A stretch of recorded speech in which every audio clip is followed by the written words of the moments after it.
महाराष्ट्र में वोट बढ़ाए थे, बिहार में ये वोट कम करके जीतेंगे। देखिए, मुझे यही लगता है कि किस प्रकार से इलेक्शन कमीशन की क्रेडिबिलिटी को समाप्त करना चाहते हैं।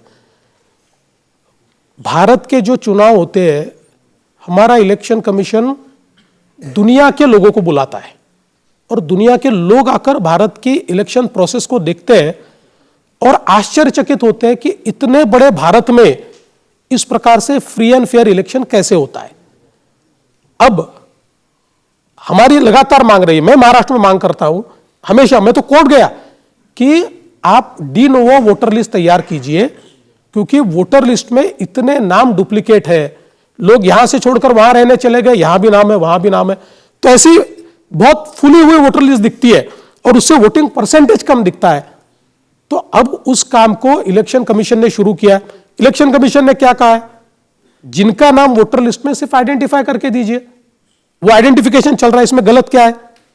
अगर जो नाम इलेक्शन कमीशन उसमें से डिलीट करता है, राहुल गांधी दिखा दे कि गलत नाम डिलीट हुए। प्रॉब्लम यह है कि राहुल गांधी को जहां से वोट मिलते हैं वहां एक एक आदमी के 4-4 नाम है।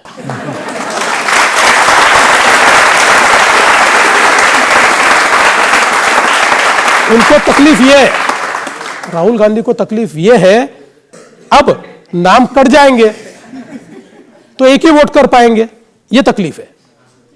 शरद पवार ने तो जब महाराष्ट्र विधानसभा का चुनाव खत्म हुआ था तभी कहा था कि ईवीएम में मैनिपुलेशन हुई है। देखिए, इनका प्रॉब्लम क्या है कि लोकसभा में जीतते हैं महाराष्ट्र में तो ईवीएम एकदम तगड़ा है, कोई प्रॉब्लम नहीं है। ये हारते हैं तो तुरंत ईवीएम में प्रॉब्लम आता है। ये कर्नाटक में जीतते हैं विधानसभा में तो ईवीएम अच्छी है, ये लोकसभा में हारते हैं तो ईवीएम खराब हो जाती है। मैंने बताया, ईवीएम में प्रॉब्लम नहीं, इनके दिमाग में प्रॉब्लम है।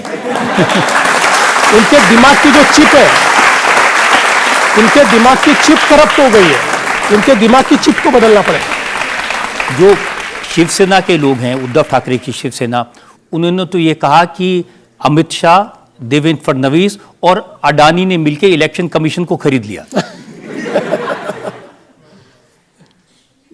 देखिए, इतने बौखलाए हुए हैं कि ये कुछ भी कह सकते हैं। मैंने तो ये कहा कि ये भी कह सकते हैं कि जो महाराष्ट्र के चुनाव में बीजेपी जीती, इन्होंने ट्रम्प से मशीन चेंज करवाई, और ये भी कह सकते हैं, कहने के लिए कुछ भी कह सकते हैं। आप ठीक कह रहे हैं। अखिलेश यादव ने कहा है कि बीजेपी के लोग जब बूथ पर जाते हैं तो एक ऐसी मशीन लेकर जाते हैं, अगर किसी का वोट ना हो तो उस मशीन में से इलेक्शन कार्ड निकाल देते हैं, उस मशीन में से आधार कार्ड निकाल देते हैं। वो कह रहे हैं हमें भी ऐसी मशीन दिलवाओ। मुझे ऐसा लगता था कि इधर से आलू डालो उधर से सोना, ये राहुल जी की यूएसपी है। अब ये यूएसपी अखिलेश जी तक भी चली गई। अखिलेश जी तो अच्छे थे, ऐसे नहीं थे। ये भी ऐसी बात अगर करेंगे तो फिर भगवान मालिक है, ऐसे नेता अगर हमारे देश में रहेंगे तो क्या होगा इस देश का। इलेक्शन पर मैं आपकी बात मान लेता हूं कि ये लोग जो कह रहे हैं शायद वो सच ना हो, ना ईवीएम की बात, ना वोट बढ़ाने की बात। लेकिन ये तो सच है कि जब आपकी सरकार नहीं बन पा रही थी तो आप 80 घंटे के लिए मुख्यमंत्री बने थे और आपने चाचा शरद पवार से भतीजे अजित पवार को चुरा लिया था। देखिए, वो जो 80 घंटे की सरकार थी वो चाचा शरद पवार जी से बात करके हम लोगों ने तय किया था, क्योंकि जिस समय हमारे ध्यान में आया कि हमारे साथ चुनकर आए हुए उद्धव ठाकरे जी ने हमारी पीठ में खंजर घोंपा है और वो हमारे साथ नहीं आ रहे हैं, उस समय चाचा जी ने हमारे पास दूत भेजे। उन दूतों ने ये कहा कि हम आपके साथ आने को तैयार हैं। तो हम लोगों को ये लगा कि अब ये समय है कि अगर अपने साथ गंदी राजनीति हो रही है, अपने को समाप्त किया जा रहा है, तो जिंदा रहने की जरूरत है। इसलिए हमने चाचा जी से बात की, चाचा जी ने सारी चीजें तय की, चाचा जी के कहने पर ही हम लोगों ने सब निर्णय किए। पता नहीं चाचा जी क्यों पलट गए। चाचा जी पलटे लेकिन भतीजे जी नहीं पलटे। तो भतीजे जी ने कहा कि चाचा जी पलट गए लेकिन मैं आपके साथ में हूं। तो भतीजे हमारे साथ आ गए, तो हम लोगों ने शपथ ले ली। हालांकि 80 घंटों में हमारी शपथ खत्म हो गई और हमने इस्तीफा भी दे दिया। बाद में तो शरद पवार कह रहे थे उन्होंने इसलिए सरकार बनाई ताकि राष्ट्रपति शासन को हटाया जा सके और फिर कांग्रेस और एनसीपी और शिवसेना की मिलीजुली सरकार बन सके। राष्ट्रपति शासन क्यों लगाने की आवश्यकता ही नहीं थी। शरद पवार जी ने यह शर्त रखी हमारे सामने कि अगर हमको इस प्रकार की मिलीजुली सरकार तैयार करनी है तो मेरे को एकदम यू टर्न लेना कठिन है। आप राष्ट्रपति शासन लगाओ, उसके बाद मैं महाराष्ट्र का दौरा करूंगा और दौरा करने के बाद मैं ये कहूंगा कि महाराष्ट्र को एक मजबूत सरकार की आवश्यकता है। महाराष्ट्र के लोग वापस चुनाव नहीं चाहते। महाराष्ट्र के लोगों की इच्छा है कि बीजेपी और एनसीपी मिलाकर सरकार तैयार करे और फिर हम सरकार तैयार करेंगे। इसलिए हम लोगों ने, मैंने इस्तीफा दिया ताकि राष्ट्रपति शासन लग पाए।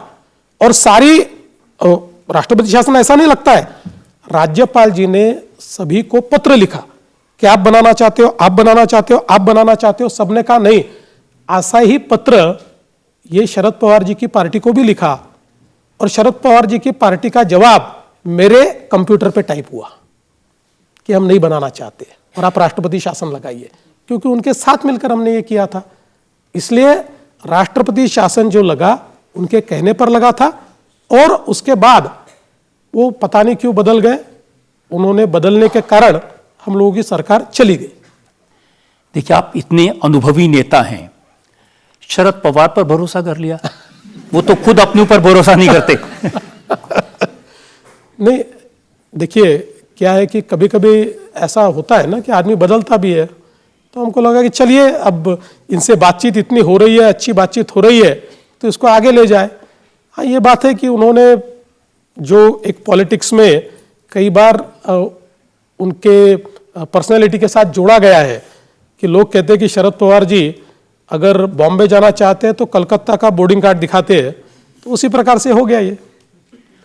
अब ये भी कहा जा रहा है कि आप इतनी जल्दबाजी में थे वापस मुख्यमंत्री बनने की, आपने उन पर भरोसा कर लिया और उसके बाद आपने अजित पवार को अपने साथ ले लिया। वो अजित पवार जिनके बारे में मोदी जी ने पब्लिक मीटिंग में कहा था कि 70 लाख करोड़ रुपए के घोटाले इन्होंने किए हैं। देखिए, पहली बात तो यह है कि एनसीपी के साथ हम कभी भी समझौता नहीं करना चाहते थे, नहीं करना चाहते। मैं साफ कह देता हूं, हम नहीं करना चाहते थे और हमारी आइडियोलॉजी भी अलग थी। लेकिन राजनीति में एक समय ऐसा आता है जिस समय आपको रेलेवेंट रहना पड़ता है और जब हमने पूरी शिद्दत के साथ शिवसेना को साथ में लेकर, उद्धव जी को साथ में लेकर, उनकी भी पार्टी को चुनकर लाया, अपनी भी पार्टी को चुनकर लाया और कुर्सी के लिए उद्धव जी ने हमारे साथ जिस समय धोखा किया, उस समय हमने यह तय किया कि देखिए अगर इस प्रकार का अलायंस ये करके हमको इर्रेलेवेंट बनाते हैं तो हमको रेलेवेंट रहना जरूरी है और रेलेवेंट रहने के लिए राजनीति में कभी कभी कॉम्प्रोमाइजेस करने पड़ते हैं और इसलिए हमने कॉम्प्रोमाइज, मैं मानता हूं ये कॉम्प्रोमाइज है, ये हमने किया कॉम्प्रोमाइज। लेकिन मैं एक बात कहता हूं कि हमने कॉम्प्रोमाइज करके सरकार बनाई लेकिन अपनी आइडियोलॉजी नहीं छोड़ी। हम अपनी आइडियोलॉजी पर अड़ी गए, उसी आइडियोलॉजी से सरकार चला रहे, आगे भी चलाएंगे। वो समय की मांग थी कि क्योंकि ये भी एक प्रकार का युद्ध है, युद्ध में आप अगर रेलेवेंट नहीं रहोगे तो समाप्त हो जाओगे और कोई आपको समाप्त कर रहा है और आप शांति से देख रहे हो, ऐसा युद्ध नहीं होता है। इसलिए हमने निर्णय लिया। हाँ, मैंने ये भूमिका कई बार रखी थी, हम जिंदगी में एनसीपी के साथ नहीं जाएंगे, लेकिन भूमिका बदलनी पड़ी और मैंने बदली भूमिका।